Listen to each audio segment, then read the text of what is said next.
A la libertad, a su prosperidad y a la protección de las leyes. A continuación, el programa Tiempos de Justicia de la Defensa Pública por Radio María, 100.7 FM, llena de amor.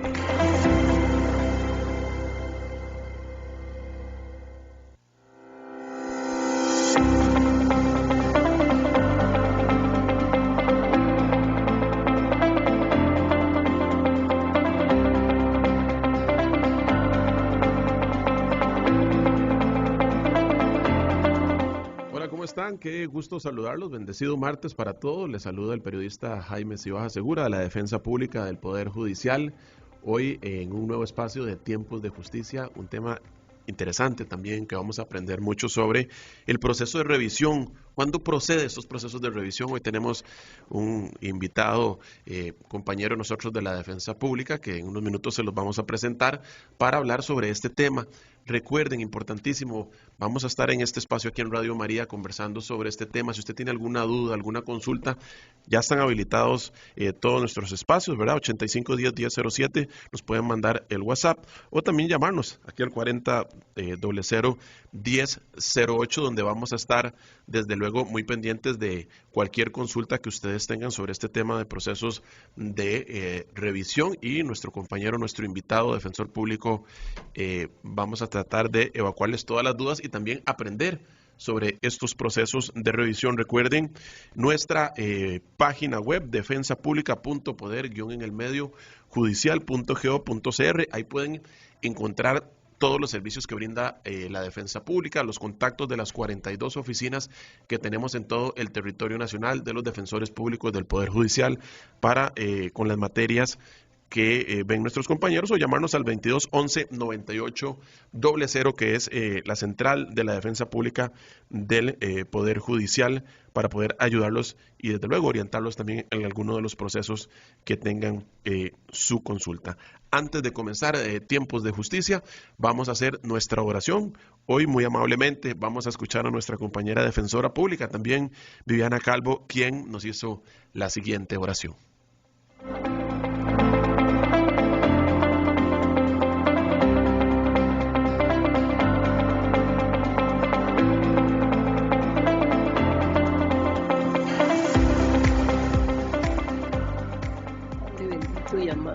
En este día, Señor, te damos toda la gloria y toda la honra. Señor, venimos ante ti con humildad de corazón, esperando, Padre, que tú nos ilumines y que así como tú nos guías a nivel espiritual con tu palabra, tú nos puedas, Señor, dar soluciones a los problemas humanos que en ocasiones tenemos. Permite, Señor, que en medio de todas nuestras situaciones tú seas un Dios de justicia, Señor. Te ponemos todo en tus manos para que nuestra mente, Señor, pueda abrirse y entender, tener conocimientos para poder solucionar, Señor, problemas que aunque somos seres espirituales, Señor, vivimos en este mundo material y necesitamos resolver. Señor, te pedimos, Padre, que hoy nos des la luz de caminos que han estado oscuros en este momento, de situaciones que no se han podido resolver, pero que te pedimos, Padre, tú tomes control. Y por eso en esta mañana te bendecimos, Señor, y te damos toda la gloria y toda la honra. Y bendecimos, Padre, a la persona que nos va a instruir con respecto al tema que tenemos en este día. Bendecimos a todas las personas que sirven de canal para que todos seamos iluminados. Padre bendito, santa sea la gloria de tu reino por siempre y eternamente. Amén. Continuamos con Tiempos de Justicia.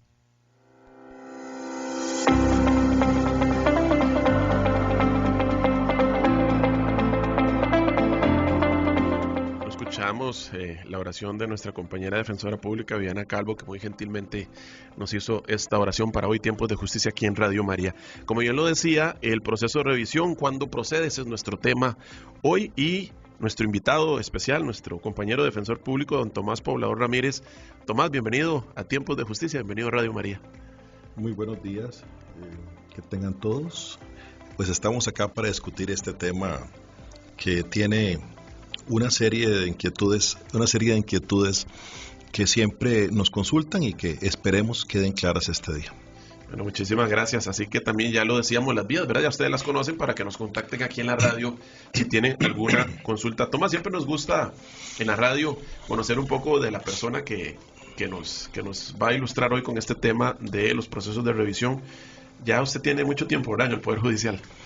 Bueno, este octubre casualmente cumplo 29 años de estar en la defensa pública, que es el órgano en el cual siempre me he desempeñado en mi carrera. Y pues aquí estamos, ¿verdad?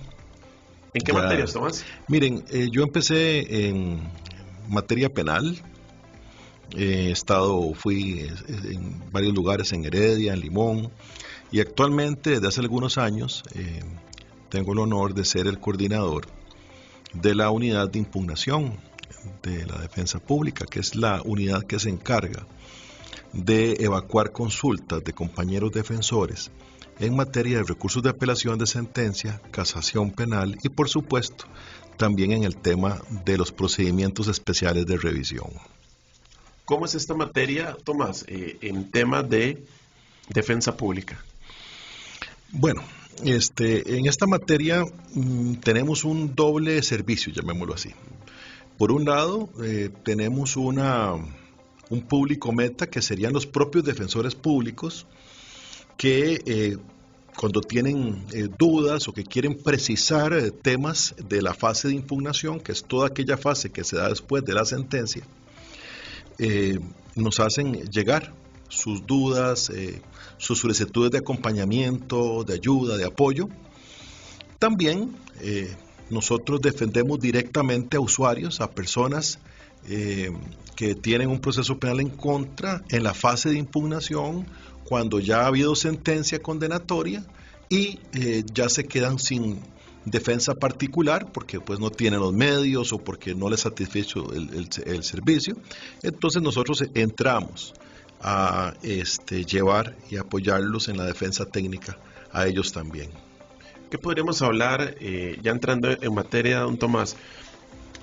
¿Cómo podríamos analizar a modo general lo que es el proceso de revisión? Bien, el proceso penal costarricense tiene o se divide en varias fases y es importante saber las anteriores para comprender el contexto de la fase de impugnación. Primero tenemos una fase preparatoria, que es en la cual también se le llama fase de investigación. El Ministerio de Público tiene la ocasión de ser el sujeto procesal más importante y es donde se realizan las pesquisas, las averiguaciones, los informes, las pruebas periciales, las entrevistas, los decomisos, los allanamientos, etc. Esto sirve para que se dé un sobreseimiento definitivo de que no hay nada que perseguir o que eventualmente tengamos que irnos y seguir más allá. Entonces pasamos a una siguiente fase, que es la fase intermedia, que es donde se filtra la acusación, donde las partes tienen la ocasión de conocer la acusación por parte del Ministerio Público, de la acción civil si es que lo hay, de la querella, es la parte monetaria, ¿verdad? Exactamente. La querella si es que hay, que es un acompañamiento particular, también con fines eminentemente punitivos, ya no tanto el tema económico como la acción civil. Esto hace que si no se da ese filtro, no hay conciliación entre las partes o el delito no lo permite y se dan los elementos mínimos para poder darse un juicio, el tema se eleva a un juicio. Llegamos a la tercera fase, que es la fase de juicio oral y público, que es lo que vemos nosotros todos los días en las salas de juicio, con un juez o jueces, con un fiscal, con un defensor y algunas otras personas participantes. Esta fase de juicio puede terminar en dos cosas, en una sentencia absolutoria o en una sentencia condenatoria. Ambas partes, la que se sienta perjudicada, ya sea la defensa pública o la víctima, el Ministerio Público, tienen la ocasión de presentar un recurso de apelación de sentencia y ahí iniciamos la fase de impugnación, que está conformada primero por un primer recurso, que es un recurso ordinario, amplio, que permite la discusión de las situaciones que se dieron en la valoración de la sentencia, que se dieron durante la investigación, de una manera bastante amplia. Posteriormente tenemos otro recurso, que ya es un recurso no tan amplio, Algunos dirían que es un recurso extraordinario, más formalista, que es el recurso de casación ante la Sala Tercera. Y una vez que se da la sentencia final por parte de la Sala Tercera con el recurso de casación, finalizamos esta cuarta etapa, que es la etapa de impugnación. Recuerden, etapa de investigación, etapa intermedia, etapa de juicio oral y público y etapa de impugnación. Esto quiere decir que la sentencia ya tiene carácter de cosa juzgada. Quiere decir que el tema está totalmente en firme, en palabras sencillas. Y viene la quinta etapa, que es la etapa de la ejecución de la pena, que es cuando la persona ya pasa de ser imputada a persona sentenciada, porque ya la ley y el Estado costarricense, estas personas ya serían personas sentenciadas, ya no gozan del beneficio del indubio pro reo y demás, sino que ya se les considera personas sentenciadas y pasan a módulos en las cárceles que son ya para personas condenadas. Y es en esta fase de ejecución que si lo tienen a bien, las partes pueden presentar un procedimiento especial de revisión. No se trata de un recurso, porque ya no hay nada pendiente, la condena está completamente en firme. Se trata de un procedimiento de revisión que tiene características que vamos a ver el día de hoy y en lo que nos vamos a enfocar. Nada más para empezar a decir que es un procedimiento especial, no es un recurso, no es amplio, no pueden verse temáticas del debido proceso, lamentablemente, después de una reforma que se dio en el año 2000, a partir del año 2011, mediante la ley 8837, y tiene características muy especiales. El artículo que pongan la atención, los que tengan el código, que puedan bajarlo perfectamente de las plataformas, que es bastante sencillo, pueden ver el artículo 408, que es en lo que nos vamos a enfocar el día de hoy. ¿Podríamos hablar de esta reforma del 2011, don Tomás? Sí, claro. Varias instituciones, especialmente lo interno del Poder Judicial, hicieron esfuerzos desde aproximadamente el año 2000-2004, después de que se produjo el fallo Herrera Ulloa versus Costa Rica, que tuvo un enorme impacto en nuestra legislación interna porque hizo que se creara todo un nuevo sistema de impugnación y que naciera la vida jurídica por primera vez el recurso de apelación, que es más amplio, informal, de previo al recurso de casación, que era lo que teníamos antes. Bueno, en esa reforma considero yo muy importante y personalmente creo que esta reforma prácticamente desapareció el recurso de revisión. ¿Por qué? Porque se le quitó el inciso G, que decía que cuando la sentencia fuera dictada contraviniendo el debido proceso, que era nuestro baluarte en el tema de revisiones para meter temas que consideramos de derecho de defensa, de imparcialidad, de una valoración inadecuada, de errores en la valoración de los jueces, etcétera. Por ahí nos metíamos para meter un recurso de revisión. Pero esto generó una cantidad gigantesca de solicitudes de revisión. Entonces pienso yo, vuelvo a repetir personalmente, que esto fue una medida para cerrar la llave definitivamente del recurso de revisión y dejar prácticamente la impugnación solo para la apelación y la casación. Pero bien, siguen estando varios incisos que son importantes, que nos pueden permitir revertir una sentencia condenatoria definitiva, eso sí, en circunstancias muy puntuales y circunstancias excepcionales. La Sala Constitucional también ha tenido jurisprudencia en todo este tema de estos procesos, ¿verdad? Sí, por supuesto, la Sala Constitucional estableció que la reforma al inciso G no contravenía la Constitución y los procedimientos legislativos y le dio vía libre totalmente a que la revisión en la actualidad no tenga el debido proceso como un parámetro para la revisión. Perfecto. Recuerden que estamos hoy conversando con don Tomás Poblador, defensor público, el tema de los procesos de revisión, cuando proceden, ¿verdad? Don Tomás, hablemos ya desglosémoslo, ¿verdad? Las causales, digamos, bien lo decía don Tomás, ya hizo una amplia explicación de cuándo vienen ya los procesos de revisión, ¿verdad? Después de las sentencias, pero para todos los que nos están escuchando, ya se vio nuestra sentencia, don Tomás, ¿qué sigue? Yo quiero hacer un proceso de revisión, ¿cómo funciona este tema? Bueno, para introducir y tenerle contexto necesario, el procedimiento de revisión se encuentra regulado entre el artículo 408 y 421 del Código Procesal Penal. Tiene también un reconocimiento constitucional en el artículo 42 de la Constitución que dice que se prohíbe reabrir causas penales fenecidas y juicios fallados con autoridad de cosa juzgada, salvo cuando proceda el recurso de revisión. Aquí nos podemos fijar cómo el constituyente, en el artículo 42, entra en defensa de la sentencia. Cuando la sentencia ya se encuentra en firme, ya hay en nivel doctrinario se le llama ilegal de cosa juzgada, significa que ya el caso está finalizado, ¿verdad? Entonces ese primer presupuesto se requiere que haya un caso con una persona debidamente sentenciada y completamente en firme, ¿verdad?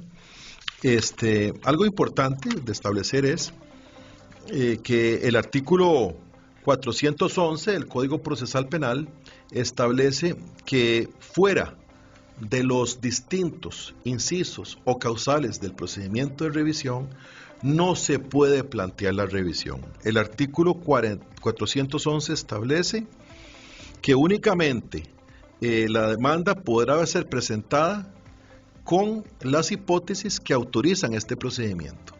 De lo contrario, inmediatamente, inicialmente, ni siquiera se entra a conocer el fondo del asunto y la Sala Tercera de la Corte Suprema de Justicia, que es el órgano jurisdiccional encargado para revisar los procedimientos de revisión, dirá que el recurso ni siquiera pasa a revisarse. Es totalmente inadmisible. Las causales de inadmisibilidad, o sea, que el recurso no sea aceptado desde el principio, ab initio se le llama, pues es lo más usual, por encima del 90%, que ni siquiera entran a conocer el fondo del asunto. El procedimiento de recepcionar estos procedimientos de revisión es muy formalista, excepcional y muy exótico, llamamos. ¿Nos podría dar algún ejemplo de estos que de plano se dice que no proceden, Tomás? Como por ejemplo, ¿basados en qué? Sí, los más usuales, lamentablemente, son aquellos en los cuales se invocan temas del debido proceso. Como ustedes ven, al haberse quitado el inciso G, que era el debido proceso, entonces, todos aquellos temas como los siguientes: sentencias consideradas injustas, según la persona sentenciada o sus familiares, incoherencias o contradicciones de los testigos, penas consideradas altas o injustas, no se pueden utilizar otra vez pruebas que ya fueron conocidas de previo, que no se valoren declaraciones del sentenciado o de los testigos, violaciones al debido proceso en general, que no se aplicara un procedimiento abreviado, que no se conciliara. Todo este tipo de ejemplos no pueden formar parte del procedimiento de revisión. Y generalmente, Jaime, son las dudas que más tenemos y que lamentablemente tenemos que aclarar que este tipo de temas no pueden formar parte del procedimiento de revisión. Veo que son muy subjetivos y de mucha también, incluso algunos de valoración personal, ¿verdad? Pero porque la persona podría decir, no, esto es una pena muy alta, o no se tomó en consideración eso. Pero bueno, usted no lo acaba de decir, ¿verdad? Es como mucho de valoración, pero ante un proceso de estos. Claro, vamos a poner un ejemplo. El robo agravado. El robo agravado tiene una pena de 5 a 15 años. El juez tiene ese rango de pena para fundadamente imponerla. Podría ser de revisión si le ponen 16, 17, 18 años de cárcel por un delito de robo agravado. Ahí sí, ¿verdad? Porque es un error gravísimo. Pero si está dentro de ese parámetro que permite la ley de 5 a 15 años, si me pusieron 8, 9 o 10, yo no puedo venir a luchar contra eso en el procedimiento de revisión. Muy interesante, ¿verdad? Y nos decía que la mayoría de consultas que llegan van por estas vías. Sí. Cuando nosotros tenemos noticia de que tenemos una persona sentenciada que desea ser entrevistada en un centro carcelario, nosotros tenemos un grupo de compañeros que se encargan de tramitar y de ver estos procedimientos de revisión.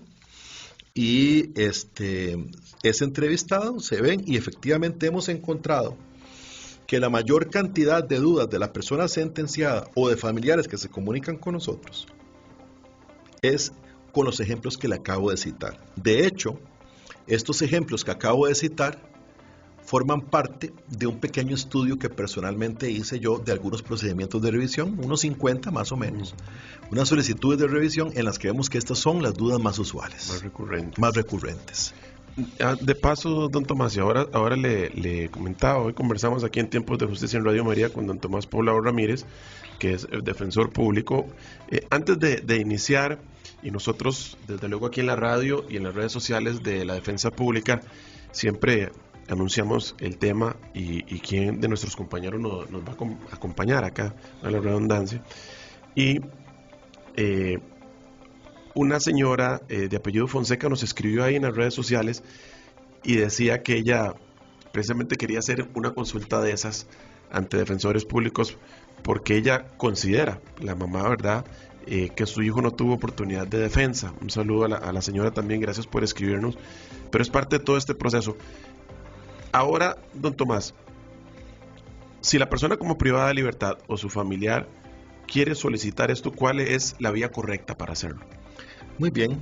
Antes, Jaime, quisiera complementar con lo anterior nada más brevemente, que otro tema de inadmisibilidad muy recurrente es que se quieran volver a plantear temas que estuvieron en el recurso de apelación de sentencia y en el recurso de casación.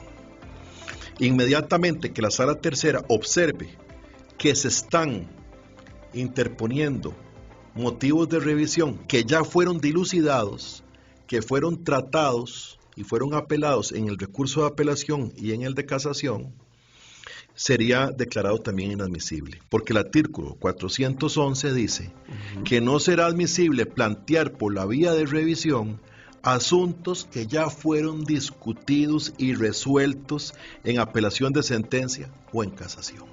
Esta es otra puerta que se nos cierra, porque si ya fue el asunto conocido y planteado en apelación o en casación, no se puede volver a plantear. Está muy bien marcada la cancha, como decimos. Increíblemente, son solo los incisos del 408, que son 6 y punto. Fuera de esas 6 circunstancias, no es posible plantear el procedimiento de revisión. Perfecto. Retomando, don Tomás, si el usuario o la persona, como digamos, como la señora que nos tenía una duda en el proceso de su hijo, claro, o incluso algún privado de libertad que nos puedan estar escuchando, porque también sabemos que estos programas de Tiempos de Justicia y Radio María también hay privados de libertad que nos escuchan. ¿Cuál es la vía correcta, don Tomás? Muy bien.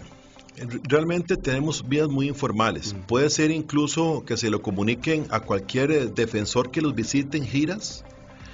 Puede en la misma centro de atención institucional hacer la gestión a lo interno para que cuando lleguen las personas de revisión o de cualquier otro defensor, comunicárselo a él.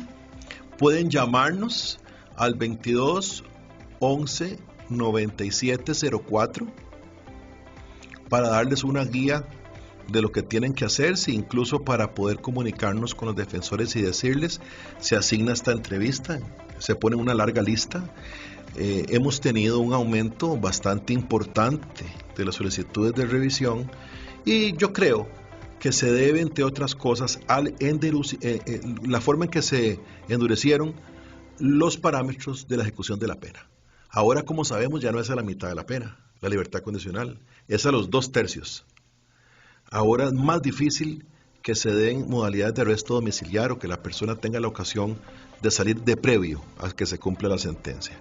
Hay toda una postura ideológica carcelaria muy fuerte en nuestro país, es un tema muy popular, forma parte de lo que unos tratadistas llaman el populismo punitivo, ¿no?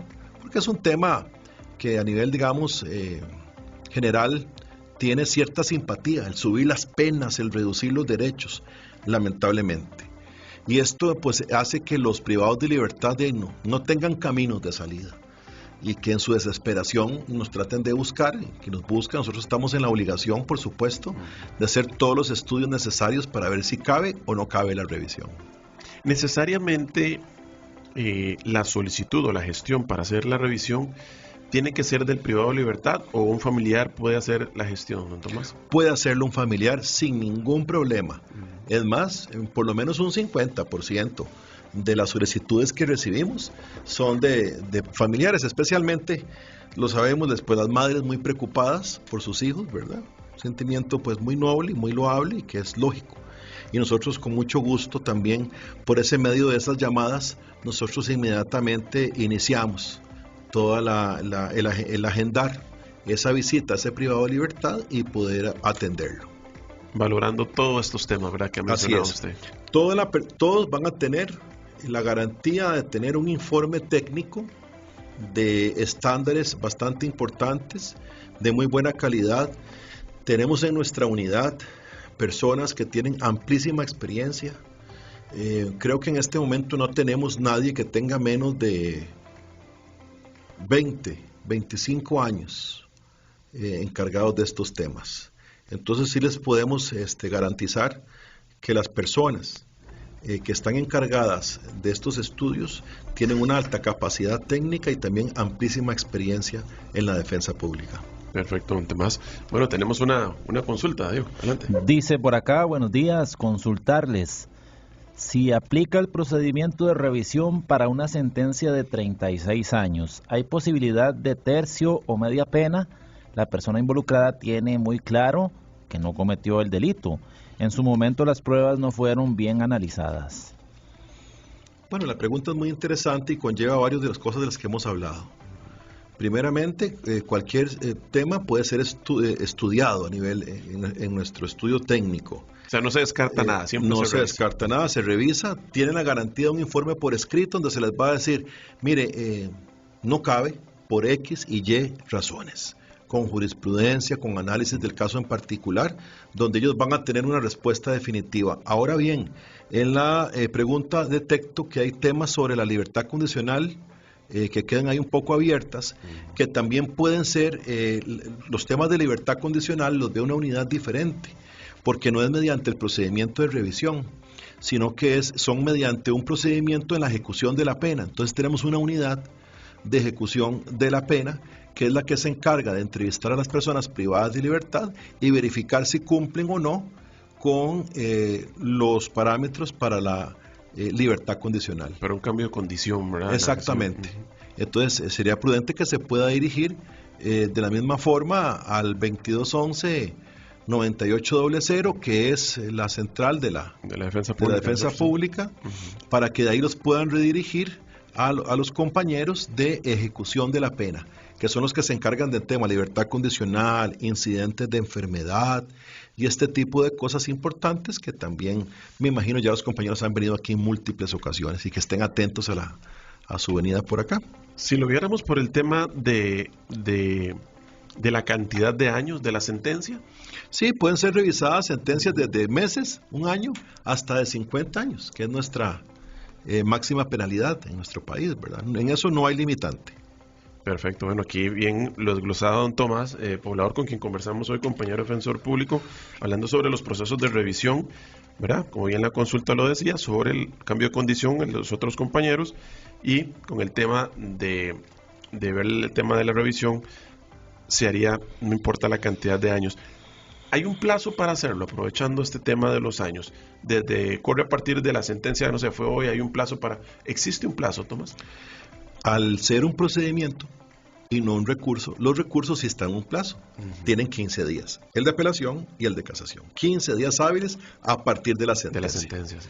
Como ya estamos con una sentencia en firme, puede ser en cualquier momento. A los 2 años, a los 3, a los 4, a los 15. No hay limitante. y en cantidad. Por ejemplo, presenté uno 2 años, pero entre 5 años voy a presentar otro, o ya se cierra una puerta, o sí hay la posibilidad. Siempre existe la posibilidad. Conozco de casos de personas sentenciadas que han presentado 15 o 20 procedimientos de revisión. Legalmente, el artículo 408 en adelante, no hay limitación al interponer 1, 2, 3 o 4. No lo existe. Lo que pasa es que cada vez se va poniendo más duro, porque igualmente si usted trata un determinado tema en su primer procedimiento de revisión y lo vuelve a repetir en el segundo, inmediatamente le hacen ver: usted ya presentó sobre esto en 2 líneas, y se lo rechazan. Bueno, y también, como bien usted lo mencionaba, si ya también las pruebas ya se vieron en anterioridades, prácticamente que le van a decir que no. Bueno, entonces vamos a verlo desde otra perspectiva, y también usted como profesional en derecho, ya hemos hablado mucho de prácticamente lo que no se debe hacer en estos procesos de revisión. ¿Qué recomendar?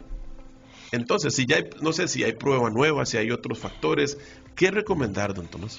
Bueno, el artículo 408 nos establece, en nuestra guía, nuestra pequeña Biblia, en la cual se establecen cuáles son las causales por las cuales sí procede un procedimiento de revisión. La primera, inciso A, es que haya una contradicción entre sentencias condenatorias. Es el inciso A al 408. Esto se da cuando, por ejemplo, 2 personas en identidad de circunstancias exactas son juzgadas por un mismo hecho. A y B asaltan el banco C en tal fecha con tales condiciones.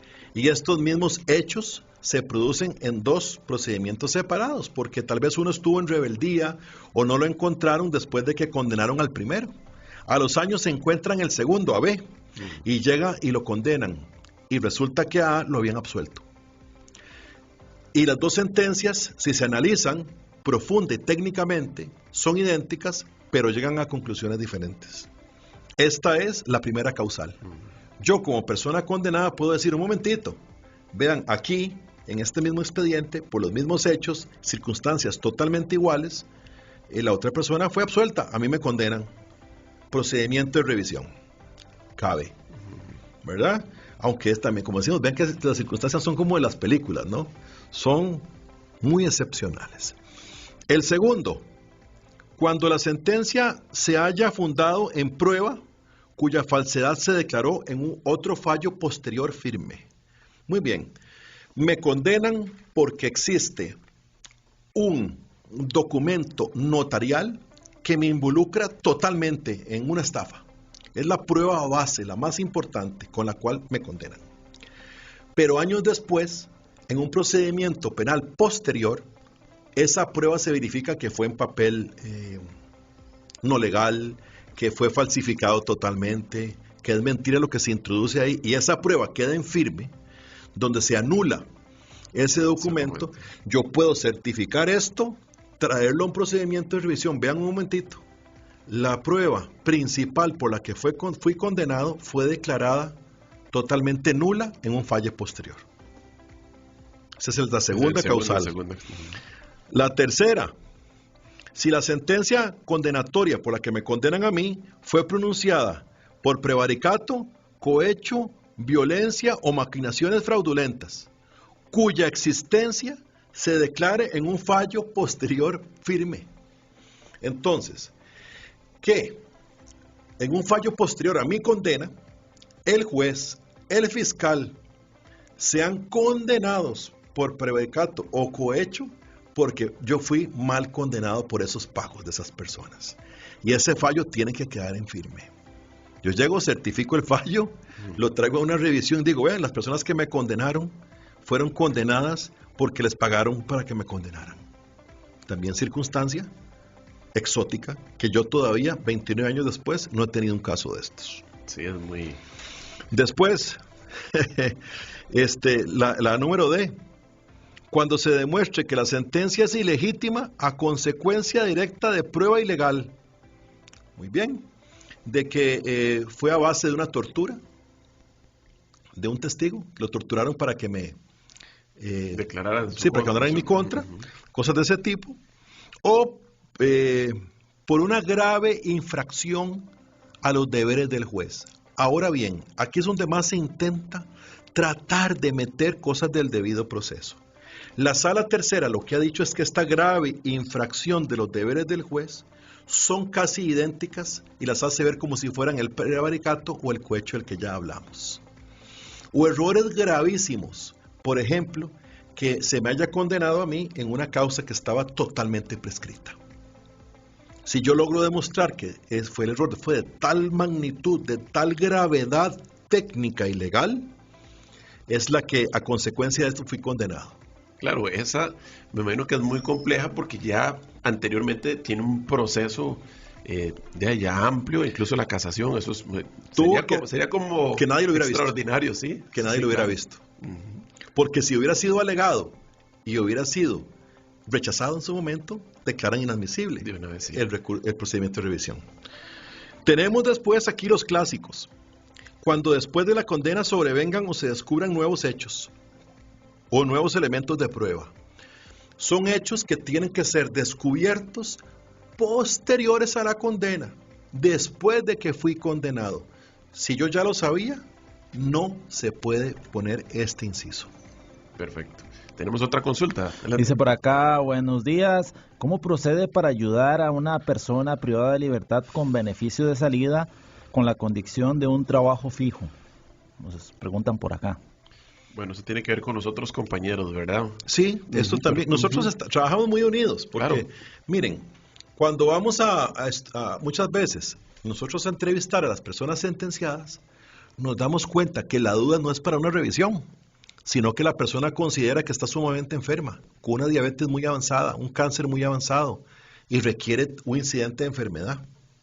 Entonces, no señor, esto no es nuestro. Inmediatamente nosotros le comunicamos a nuestros compañeros de ejecución de la pena. Igual, cuando ellos detectan que las dudas de la persona privada de libertad no son propiamente de la ejecución de la pena, sino que son tendientes a que se le estudie su caso para una revisión, nos lo pasan a nosotros. Otra forma en la que entramos nosotros a conocer de estas cosas. Claro, recordarle al amigo o la persona que hace esta consulta, 2211-9800 es el número de la central telefónica de la Defensa Pública. Puede contactarnos ahí y recordar también en la página web defensapublica.poder-mediojudicial.go.cr están la ubicación y los números telefónicos de las 42 oficinas que tenemos en todo Costa Rica, ¿verdad? Si tal vez es de una zona rural o algo, puede consultar en nuestra página web y ahí desde luego conocer. Nos queda otro punto, Tomás. Sí, claro, hablamos de esta prueba nueva. Tiene que ser nueva, no puede ser de conocimiento previo.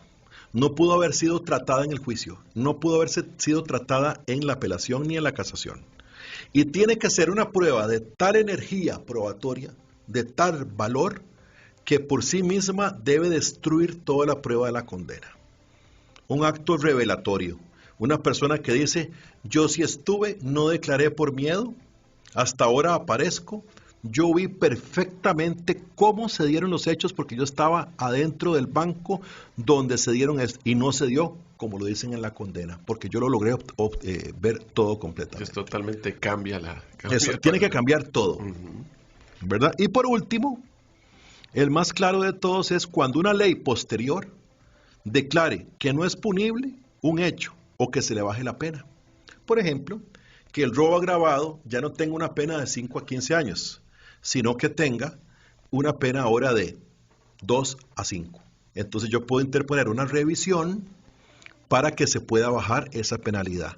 De hecho, y antes de contestar la pregunta, la defensa pública tuvo una labor impresionante cuando, gracias también a la defensa pública, hubo una reforma a la ley de psicotrópicos, que fue la introducción de la perspectiva de género en el delito de introducción de drogas a centros carcelarios por parte de muchas mujeres en temas de violencia doméstica y todo este tipo de cosas, mujeres vulnerables en general. Y esto permitió que hacer una pena más benigna, porque permitía incluso el beneficio de ejecución condicional, se presentaran decenas de procedimientos de revisión por esa nueva ley que entró. Se entrevistaron a, yo diría que hasta cientos de personas y se hicieron decenas de procedimientos de revisión que lograron que muchas privadas de libertad pudieran salir. Fue un esfuerzo institucional increíble en su momento. Con ese cambio, ¿verdad? Así Tenemos una llamada, adelante. Muy buenos días. Buenos días. Buenos días. Adelante Una con su pregunta. Uh-huh. Un señor tiene una demanda para 1 año, le pusieron por medio de la demanda, la puso la ofendida porque fue, según ella, agredida, pero la persona dice que no. Entonces que fue sacada la fuerza y entonces por eso quedó los moretones. Entonces ahora tiene solo 1 año de no poderse acercar al niño ni a la señora.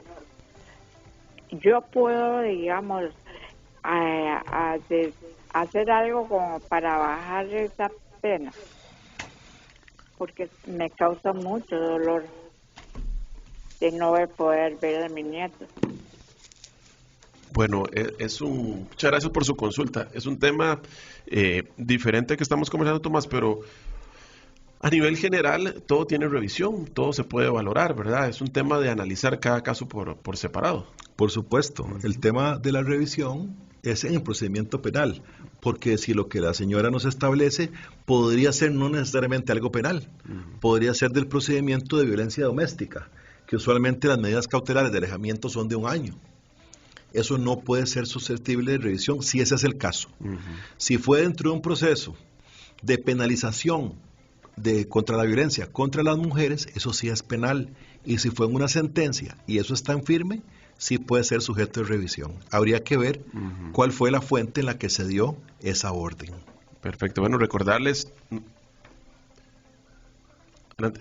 Perfecto. Recordar las vías, que bien lo decíamos, el número de teléfono y la web para que hagan sus consultas. Dos, Tomás, cierre. ¿Qué recomendarle a las personas, familiares, usted bien lo decía, sobre estos procesos de revisión?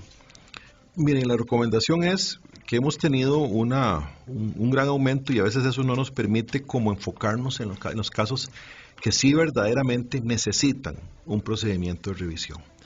Que lo hagan convencidos de que efectivamente pueda existir alguna de las causales que hemos hablado el día de hoy y que tal vez no sea puesto de una forma temeraria como para ver qué pasa, sino que efectivamente haya un convencimiento de que se dan cualquiera de estas irregularidades de las que hemos hablado el día de hoy. Como les digo, estamos abiertos a recibir todas las solicitudes que se requieran y pueden contactarnos por los medios ya dichos. Don Tomás Poblador Ramírez, defensor público, gracias por acompañarnos hoy en Tiempos de Justicia aquí en Radio María, y gracias a ustedes también por escucharnos. Recuerde, todos los martes a las 9 de la mañana tenemos un tema diferente sobre lo que se relaciona al trabajo de la defensa pública del Poder Judicial, así que invitados todos los martes 9 de la mañana aquí en Radio María. Llega el momento de despedirnos, muchas bendiciones para todos, nos vemos y nos escuchamos la próxima semana.